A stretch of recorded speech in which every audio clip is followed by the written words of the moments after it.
ሰላም ጤና ይስጥልኝ ውድና የተከበራችሁ የቻናል ቤተሰቦች በያላችሁበት ዓለም ዳርቻ ሰላማችሁ ብዝት ተረፍ ይበል። ዛሬም እንግዲህ እንደተለመደው ወደ እናንተ በአዲስ ቪዲዮ መጥቻለሁ ማለት ነው። ዛሬ የመጣሁበት ደግሞ ብዙ ጊዜ ከጆርዳን ወይም ከውጭ ሀገር የምንመጣ ልጆች ማድረግ የሌለብንን አንዳንድ ነገር ልላችሁ ወደ እናንተ መጥቻለሁ ማለት ነው። ቪዲዮውን እስከ መጨረሻው ድረስ ተከታተሉ፣ ትጠቀሙበታላችሁ። እናም ዛሬ ልላችሁ የመጣሁት ማለት ነው በተለይ ከጆርዳን ወደ ኢትዮጵያ ወደ ሀገራችሁ ለመምጣት ላሰባችሁ ልጆች ይጠቅማችኋል ብዬ አንድ አስብኩትን ነገር ይዤላችሁ መጥቻለሁ ማለት ነው። እሱ ምንድነው? ጆርዳን ያው ዲናር እንደምትከፍል ይታወቃል። አንዳንዶች ወደ ዶላር ቀይረው የሚከፍሉም አሉ። ነገር ግን አብዛኞቹ ከዶላር ይልቅ ዲናር ነው የሚከፍሉት ማለት ነው። ታዳኛ ኢትዮጵያውያን እዛ እየሰራን ዲናር እየተከፈለን እያለ ዲናር ኢትዮጵያ ውስጥ የሚመነዘር የሚመስለን ልጆች አለንና እና እንደዛ የሚመስለ ልጆች ዲናር ኢትዮጵያ ውስጥ አይመነዘርም ወይም ደግሞ እስካሁን እየተቀየረ አይደለም። አንዳንድ ቦታ ቢቀይሩ እንኳን በወረደ ምንዛሬ ነው የሚቀይሩን ማለት ነው። እሱም ብሔራዊ ባንክ ነው። ብሔራዊ ባንክ ደግሞ በየቦታው የለም፣ ታውቁታላችሁ። እዛም ወረፋ፣ ብዙ ውጣ ውረድ፣ እንግልት አለው ማለት ነው።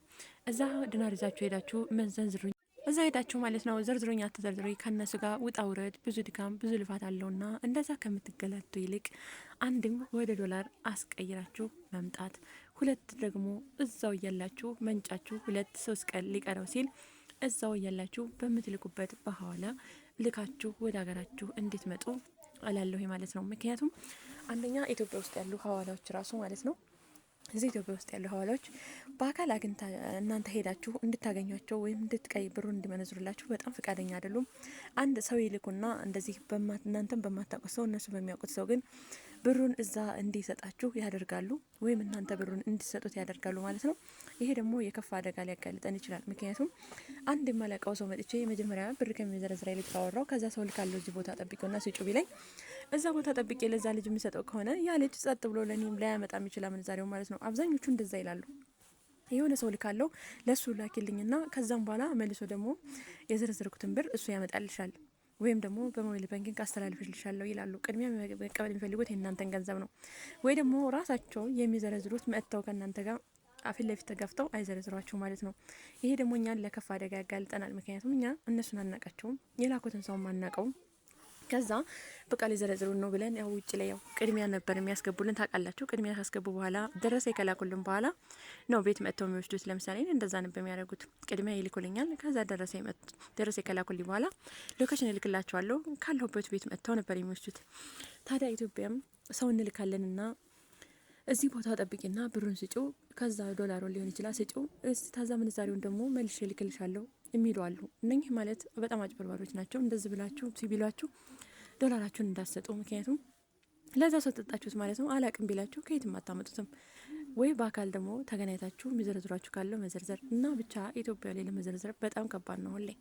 ምክንያቱም ማን እንደሚታመን ማን እንደማይታመን እንኳን መለየት ስለሚያቅት እንደዚህ ሆናችሁ ብራችሁን ኢትዮጵያ ድረስ ይዛችሁ ገብታችሁ በተሻለ ምንዛሬ እንዘረዝራለን የምትሉ ልጆች በጣም ስህተት ነው። ከዛ ሆናችሁ ከምትመነዝሩትና እዛ ሆናችሁ ከምትልኩት 10 ሳንቲም እንኳን ጭማሪ የለውም ማለት ነው። ጭራሽ እንደውም ስጋት ነው የሚከታችሁ ማለት ነው። ምክንያቶቹም አብዛኞቹ እዚህ ኢትዮጵያ ላይ ብር የሚመነዝሩት ማለት ነው በአካል እናኛቸው ስትሏቸው በተአምር እንትን ፈቃደኛ አይደሉም እንድታገኟቸው ማለት ነው። ያ ነገር የሚሆነው ደግሞ ይመስለኛል ይፈራሉ፣ ያስይዙናል ምናምን ብለው ስለሚያስቡ ይመስለኛል በአካል ማግኘት አይፈልጉም። በስልክ ያወሯቸዋል። ከዛ ሰው መላክ ነው የሚፈልጉት ማለት ነው። እና በዛ ላይ ስንት ለምናችሁ ተለማምጣችሁ ምናምን እንደዚህ የሚዘረዝሩት ማለት ነውና ከዛ ዶላር ይዛችሁ አትምጡ። ዲናር በፍጹም ይዛችሁ እንዳትመጡ። ዲናር ያው ከዶላር እንደሚበልጥ ማንኛችንም እናውቃለን። የማታውቁም ካላችሁ ዲናር ከዶላር ይበልጣል። ለምሳሌ 10 ዲናር በዶላር 14 ዶላር ነው ማለት ነው። ስለዚህ የ4 ዶላር ልዩነት አለው ማለት ነው። እና ብዙ ጊዜ ዲናርን ከዶላር በታች የምታደርጉ ካላችሁ ዲናር ያው እንደምታውቁት ምንዛሬ ውድ ነው ማለት ነው። ኢትዮጵያ ውስጥ ደግሞ ዲናርን ዝቅ አድርገው ነው የሚያዩት። ምክንያቱም ዶላር በጣም ተፈላጊ ነው ኢትዮጵያ ውስጥ፣ ዲናር ግን ብዙ አይደለም ማለት ነው። እና ምንዛሬ የወረደ ምንዛሬ ነው ዲናር ይዛችሁ ከመጣችሁ የምትመነዝሩት። እንደገና ደግሞ እነኛ ሀዋላ እንሰራለን የሚሉት ማለት ነው እነሱ በተአምር ዲናር አይዘረዝሯችሁ ማለት ነው። ስለዚህ ጆርዳን ወይም ደግሞ ዲናር የምትከፍል አገር ያላችሁ ለምሳሌ ኩዌት አውቃለሁ ዲናር እንደሚከፍል እና በአጠቃላይ ጠቅላይ ልታረገው ማለት ነው። ዲናር ከምትከፈሉ ሀገሮች ይዛችሁ ከመጣችሁም ወደ ዶላር ቀይራችሁ ይዛችሁ ነው ግን ብዙ ይዛችሁ አትምጡ ባይ ነኝ። ምክንያቱም እዚህ በወረደ ምንዛሬ ስለሚመነዝሯችሁ ማለት ነው። እንደገና ደግሞ ዲናር በእጃችሁ ይዛችሁ እንዳትመጡ ለማለት ያክል ነው። እንደገና ደግሞ ከጆርዳን ወደ ኢትዮጵያ ስንት ኪሎ ይፈቀዳል የሚል ጥያቄ ባለፈው ቀርቦልኝ ነበረ። እሱንም በዚሁ ጠቅልል አድርጌ ለመመለስ እሞክራለሁ። ከጆርዳን ወደ ኢትዮጵያ ይዞ መግባት የሚቻለው ያው ኮንትራት ከሆናችሁ ማለት ነው 23 ኪሎ አንድ ሻንጣ 23 ኪሎ አንድ ሻንጣ 23 ኪሎ ሁለት ሻንጣ ትልልቁ 23 ኪሎ አንድ ደግሞ በእጃችሁ የምትይዟት 10 ኪሎ ነው ማለት ነው የሚፈቀደው። ከዛ ውጭ ግን አንድ ኪሎ 2 ኪሎ ካለፈ በተአምር አያሳልፏቸውም ማለት ነው። እንደገና በእጃችሁ የምትይዟት ቦርሳ አለች አይደል? በእሷ ለምሳሌ 1 ኪሎ 2 ኪሎ ምቶ መያዝ ትችላላችሁ፣ እሷ ስለማትመዘን ማለት ነው። የሚመዘኑት ግን 23 ኪሎ ነው፣ ሁለት ሻንጣ እንደገና ደግሞ አንድ በእጃችሁ የምትይዟት 10 ኪሎ ነው የሚፈቀደው ማለት ነው። ከዛ ውጭ ግን ቤት ምናልባት አሰሪዎቻችሁ የሚግባቡ ከሆነ እዛ ኤርፖርት ውስጥ ተባብለው ምናምን ሊያሳልፉላችሁ ይችላሉ። ነገር ግን እናንተ ብቻችሁን ከሆነ ኤርፖርት የሚልኳችሁ አንድም ኪሎ አያሳልፉላችሁ ማለት ነው። እንደገና ደግሞ የኪሎ እንከፍላለን ብትሉ አንድ ኪሎ ከፍዬ አሳልፋለሁ ለምትሉ ደግሞ ኪሎ በጣም ውድ ነው። አንድ ኪሎ $30 $40 ከዛ በላይ ደግሞ በዲናርም ከሆነ 20 ዲናር 25 ዲናር ነው የሚሏቸው ማለት ነው። እና እንደዛ ከፍላችሁ ለማሳለፍ በጣም ከባድ ነው። አንድ ኪሎ ልብስ ስንት ብር እንደምትገዙት ታውቃላችሁ? እዚህ ከምትገዙበት ከገዛችሁበት በላይ ነው ለኪሎ የምትከፍሉት ማለት ነው። እና እንደዛ አታድርጉ። ስገዙም መጠኑን አውቃችሁ በቃ 46 እንደገና 10 ኪሎ 56 ኪሎ ብቻ ነው የሚፈቀደው ማለት ነው። ከዚህ የበለጠ አትግዙ። ብሩን ይዛችሁ መንጣት ትችላላችሁ። ብሩ ካላችሁ ኢትዮጵያ ሁሉም ነገር አለ ማለት ነው። ከዚህ መግዛት ትችላላችሁ ማለት ምክንያቱም እዛ በውድ አንደኛ ውድ ነው። እዛ በውድ ገዝታችሁ በውድ ገዛችሁትን ልብስ እዛ አይናችሁ እያየ ኤርፖርት ደፍታችሁ ከምትመጡ ይልቅስ ብሩን ይዛችሁ መጥታችሁ ከዚህ መግዛት ትችላላችሁ ማለት ነው። እና አንደኛ ለኪሎ ከፍዬ ምናምን የሚለው ነገር በተአምር አያዋጣም ማለት ነው። እና እዛ በውድ የገዛችሁትን ልብስ በውድ የገዛችሁትን እቃ እዛ ኤርፖርት እንዳትጥሉ ጥንቃቄ እንድታደርጉ ላለሁኝ።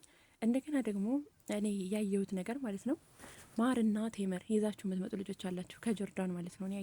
ያየሁበት እኔ በመጣሁበት ሰዓት አንድ ልጅ ሲያስተፋ ስላየው ነው ማለት ነው። ማርና ቴመር በተአምር አያሳልፉም፣ ኤርፖርት አያሳልፉም። በትልቁም ሻንጣ ያዛችሁ በዚህ በትንሿ መያዛችሁ በተአምር አያሳልፏችሁ ማለት ነው። ምክንያቱም የሆነች ልጅ ትልቅ ሻንጣ ውስጥ ይዛ ሻንጣውን ሰፍታው ነበረ። መቼም ያን የተሰፋውን ዚቡ እንደተበላሽ አድርጋ ማለት ነው ሰፍተዋለች ማለት ነው። እዚህ ጋር ግን ሻንጣው ተቀደው ምናምን አይደለም የሰፋችው፣ በዚቡ ላይ ነበር ሻንጣውን የሰፋችው ማለት ነው። በክር ሰፍተዋለች። ያ ሲስተም ነው ለሷ ማለት ነው። ነገር ግን እዛ የሰፋችውን ክር በመቀስ ቆርጠው ከዛ ግን አስጥለዋት ነበረ። ማርና ቴመሩን አውጥተው ሲጥሉባት አይቻለሁ። ማርና ቴመር በተአምር ማለፍ አይችልም፣ አያሳልፉም ማለት ነው ኤርፖርት። እንደገና ደግሞ ሽቶ ሎሽን ምናምን ሻምፖ ኮንዲሽነር ሊሆን ይችላል። እንደዚህ ባዝሊ ምናምን ደግሞ በትንሿ ሻንጣ 10 ኪሎ በምትይዘው ማለት ነው ይዞ ማለፍ አይቻልም። እነኝህን ሁሉን ነገር ሽቶአችሁን፣ ሎሽናችሁን ሊሆን ይችላል፣ ሻምፖ ምናምን ሊሆን ይችላል። እነዚህ ማሳለፍ የምትችሉት በትልቁ ሻንጣ ውስጥ ነው ማለት ነው። በትልቁ ሻንጣ ውስጥ ከሆነ አያስጥሏቸውም። በዚህ ችግኛዋ ግን 10 ኪሎ ምትይዟት በእጃችሁ ይዛችሁ ስለምታልፉ አያሳልፏችሁም ማለት ነው። በጣም ብዙ ልጆች ሲደፉ ሽቶ ሎሽን ምናምን ሲያስጥሏቸው አይቻለሁ ማለት ነው። እና ይህንንም ያው ታውቁታላችሁ። ሽቶ ሻምፖ ምናምን በውድ ነገር ገዝታችሁ እዛ ኤርፖርት ውስጥ አይናችሁ እያየ እንዳትደፉ፣ ይህንንም ጥንቃቄ አድርጉ። በትልቁ ሻንጣ ግን ማሳለፍ ይቻላል። ከቴመርና ከማር ውጪ ሽቶ ሻምፖ ምናምን አይከለከልም ማለት ነው። የፈለጋችሁትን ያክል ማሳለፍ ትችላላችሁ። ነገር ግን በ10 ኪሎ በምትይዟት ሻንጣ በእጃችሁ በምትይዟት ማለት ነው በሱ ምንም ነገር ከልብስ ውጪ ማሳለፍ አይቻልም ማለት ነው። ይህንንም ጥንቃቄ እንድታደርጉ ላለሁኝ። እንግዲህ ለዛሬ ይህን ያክል ካልኳችሁ በቀጣይ በሌላ ቪዲዮ እስከምንገናኝ ድረስ ቸር ሰንብቱ። ለዚህ ቻናል አዲስ የሆናችሁ ላይክ፣ ሰብስክራይብ፣ ሼር እያደረጋችሁ ቤተሰብ እንድትሆኑ በአክብሮት እጠይቃለሁ። ባይ ባይ።